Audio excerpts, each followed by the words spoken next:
Titre: Le père de ma femme a mis le feu à mon costume de mariage sous mes yeux, juste avant la cérémonie, en riant tandis que le tissu se consumait. Maintenant, tu ne peux plus épouser ma fille, a-t-il lancé. Je lui ai répondu calmement, tu n'as aucune idée de ce que tu viens de faire, et là, il a paniqué. Chapitre 1: L'enfer, jour de mariage. J'ai toujours su que le père de ma fiancée me détestait. Ancien colonel, raide, fier, obsédé par les classes sociales. Dès le premier jour, il m'a fait comprendre que j'étais indigne de sa fille. Je n'étais pas né avec une cuillère en argent, je n'avais pas fait une fac de l'Ivy League. J'étais juste un autodidacte. Je dirigeais une petite start-up tech en pleine croissance, je portais des baskets de seconde main et j'aidais encore ma mère à payer le loyer. Mais j'aimais sa fille et chat de tout mon être, et elle m'aimait tout aussi férocement, contre sa volonté. Alors, quand on a décidé de se marier, on s'attendait à de la résistance. Ce qu'on a eu, c'est une déclaration de guerre. Le matin du mariage était lumineux et plein de promesses. J'étais devant la loge du lieu de réception, mon costume bleu marine, ajusté par un tailleur, m'y attendait. Esha m'avait envoyé un message tendre, presque prête. Je t'aime. Ne pleure pas quand tu me verras dans la robe. J'ai souri. Après des années de relations à distance, d'hostilité passive de son père et de nuits blanches à bâtir ma boîte, ce moment avait des airs de rêve. Puis le colonel Hamid est arrivé. Il a déboulé dans le couloir avec 2 anciens copains de l'armée. Le visage impassible. Mais dans ses yeux, quelque chose de dangereux, comme une tempête décidée à toucher terre. Sans un mot, il est entré dans la loge, a verrouillé la porte de l'intérieur, et, quelques instants plus tard, j'ai vu de la fumée. Puis des flammes. J'ai martelé la porte. Mais qu'est-ce que vous faites? Ouvrez. La porte a volé en s'ouvrant, et il se tenait là, rictus de dément, mon costume de mariage en feu entre les mains, le tissu se recroquevillant et noircissant à chaque langue de flamme. Maintenant, tu ne peux plus épouser ma fille, a-t-il ricané. Elle mérite un vrai homme, pas un orphelin avec un ordinateur portable. Ses amis, derrière lui, braillaient comme des collégiens. Je suis resté figé, non pas de peur, mais sidéré par tant de cruauté. Il a laissé tomber les cendres du costume à mes pieds, comme une offrande de guerre antique. Elle me remerciera un jour. Je n'ai rien dit. Je l'ai juste fixé droit dans les yeux, calme, posé, et j'ai chuchoté, tu n'as aucune idée de ce que tu viens de faire. Son sourire s'est effacé net. Parce qu'il ne savait pas qui j'étais vraiment. Chapitre 2, sais-tu seulement qui je suis? La wedding planée a déboulé quelques secondes plus tard, affolée par la fumée, hurlant dans son talkie pour qu'on apporte des extincteurs et des costumes de secours. Les invités arrivaient encore. Personne ne savait ce qui venait de se passer en coulisses. Pas encore. Mais le colonel Hamid, lui, savait. Je le voyais. La petite phrase que je lui avais lâchée tournait dans sa tête comme une sirène d'alarme. Il m'a suivi hors de la loge. Tu bluffes, a-t-il lâché sèchement. Tu vas faire quoi, maintenant? Pleurer chez ta mère? Ça, c'était la phrase de trop. Je me suis lentement tourné vers lui et j'ai dit, d'une voix parfaitement posée, pour qu'il capte chaque mot, vous voulez la vérité, colonel. Je ne suis pas juste un orphelin avec un laptop. Je suis l'actionnaire majoritaire de Ridgeway Holdings. La société qui a racheté votre caisse de retraite le trimestre dernier. Et le lieu où vous vous tenez, là, tout de suite? Je l'ai acheté le mois dernier, via une autre société. Sa mâchoire s'est entr'ouverte, interloquée. Ses 2 amis d'armes ont échangé des regards gênés. J'ai fait un pas vers lui, la voix toujours basse mais tranchante. Ce mariage? C'est moi qui ai tout payé. Pas seulement la salle, mais le traiteur, la déco, les essayages, les robes, les chambres d'hôtel pour vos invités, vos cigares, votre scotch, et même votre transport aujourd'hui. La limousine. Elle fait partie de la flotte de ma boîte. Son visage s'est vidé de tout son sang. Vous n'avez pas seulement brûlé un costume, colonel, ai-je conclu. Vous avez brûlé un pont. Et vous l'avez fait devant toute votre famille. Il avait l'air d'avoir reçu une gifle.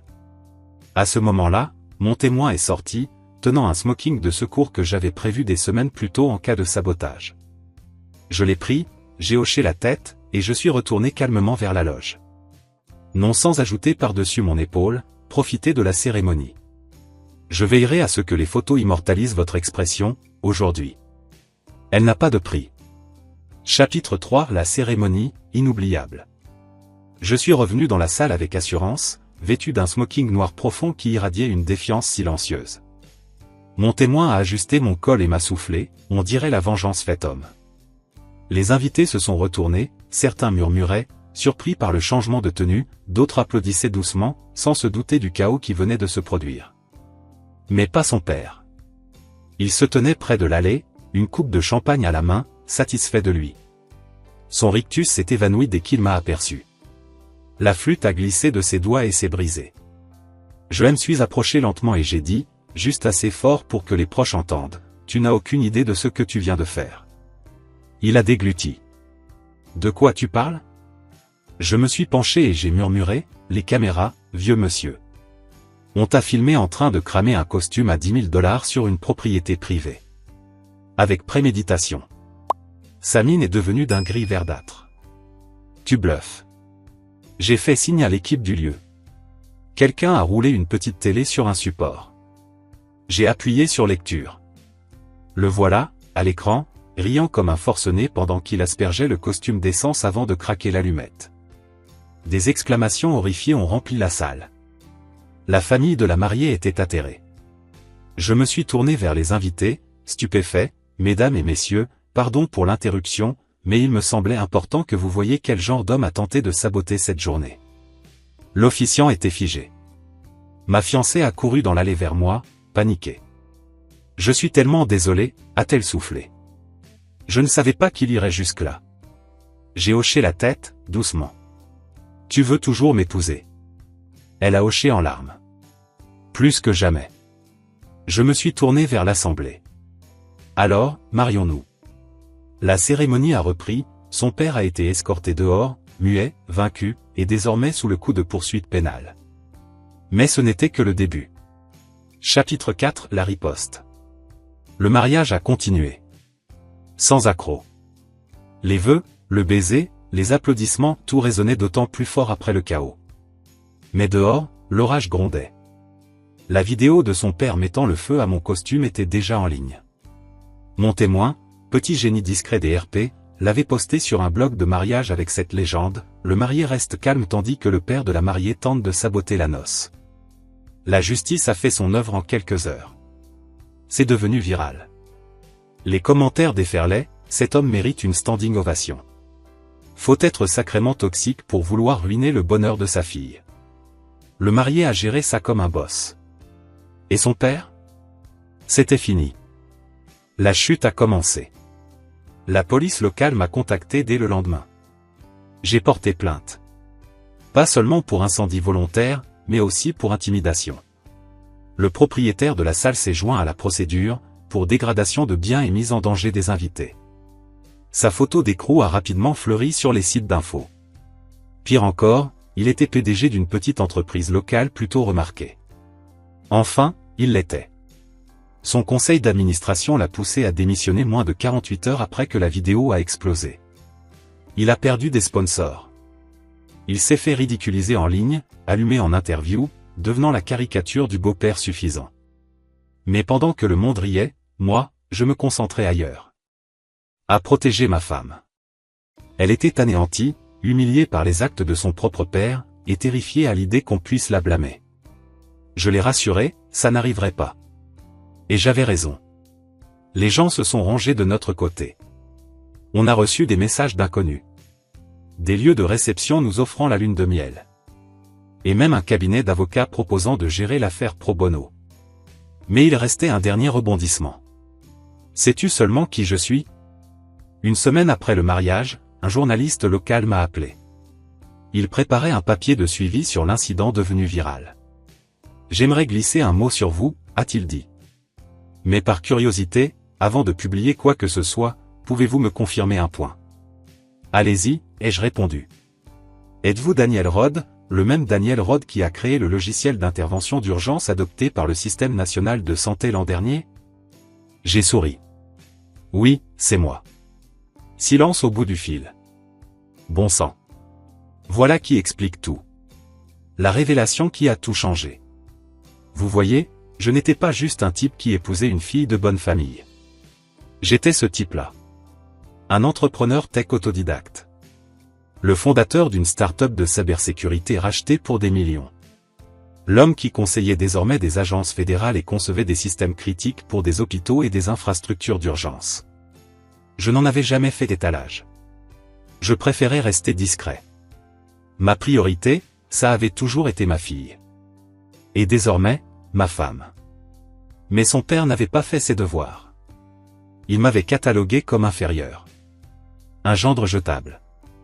Le coup de grâce. Quand le journaliste a publié l'article complet, le visionnaire tech dont le mariage a été saboté par le père de la mariée, ce qu'il ignorait va vous stupéfier, ça a de nouveau explosé. Mais cette fois, ce n'était plus seulement un drama de mariage. C'était l'humiliation à l'échelle nationale. Les chaînes de télé s'en sont emparées. Les blogs business ont disséqué l'affaire. On a fouillé les finances du père. Il s'avère qu'il siphonnait discrètement les fonds de sa propre entreprise pour entretenir un train de vie dicté par l'ego. Sa réputation en cendres et les actionnaires pris de panique, le conseil ne s'est pas contenté de l'évincer. Il a engagé des poursuites pénales. Ses avoirs ont été gelés. Sa maison, saisie. Et le coup de poignard final? Le gala caritatif où il devait recevoir le prix « Homme d'affaires de l'année ». On m'a invité à sa place. J'ai accepté. Et, quand je suis monté sur scène, j'ai dit, à tous ceux qui pensent pouvoir détruire les autres pour le pouvoir, le contrôle, l'orgueil, souvenez-vous, parfois, les silencieux au fond de la salle sont précisément ceux qui tiennent les ficelles de votre royaume tout entier. Épilogue.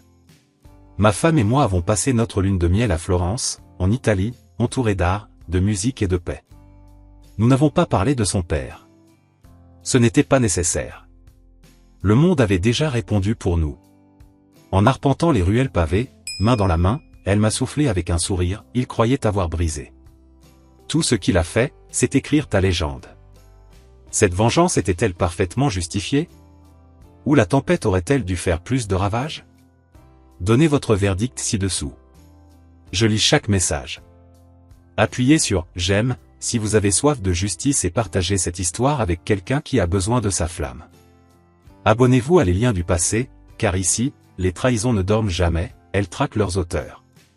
Chaque ombre cache un règlement de compte. Chaque masque se brise. Et chaque trahison reçoit sa réponse. Restez vigilants. Restez debout. Restez à l'écoute.